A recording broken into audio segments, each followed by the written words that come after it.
범죄인 송환법에 반대하는 홍콩에서의 대규모 시위가 이어지면서 폭력의 악순환에 들어갔다는 우려가 나오고 있는 상황입니다.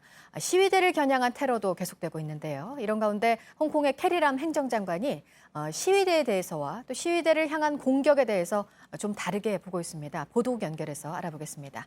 안태훈 기자, 그제 흰옷을 입은 남성들이 시민들을 무차별 공격한 이른바 백색 테러가 있었습니다. 폭동으로 규정하는 것을 사실상 거부를 했다고요? 네, 그렇습니다. 일단 백색 테러에 대해서 홍콩 현지에서는 경찰과 폭력 조직이 합작한 것이다. 이런 의혹이 커지고 있습니다.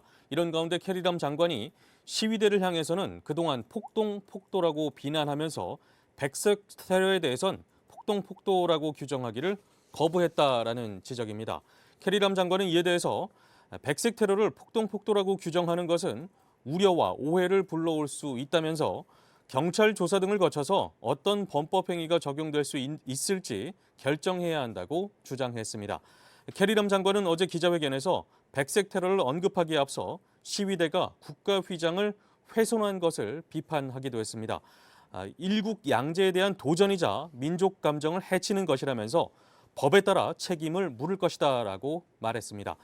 이에 홍콩 현지에선 캐리람 장관이 시민의 안전보다 국가 휘장을 더 중시하는 것 아니냐 이런 지적이 나오고 있습니다. 일국 양제는 1997년 홍콩 주권을 반환한 이후 중국이 외교와 국방에 대한 주권을 주되 홍콩에 자치권을 부여한 것을 말합니다. 네, 인종차별 발언으로 논란이 계속되고 있습니다. 트럼프 미국 대통령, 이번에는 독일 지멘스의 최고 경영자가 비난을 했네요. 네, 그렇습니다. 세계적인 전기전자 기업입니다. 독일의 지멘스 최고 경영자가 트럼프 대통령을 비판했습니다. 최고 경영자 조 케저는 최근 자신의 트위터에서 세계에서 가장 중요한 역할을 하는 정치 사무소, 그러니까 백악관을 말하는데요.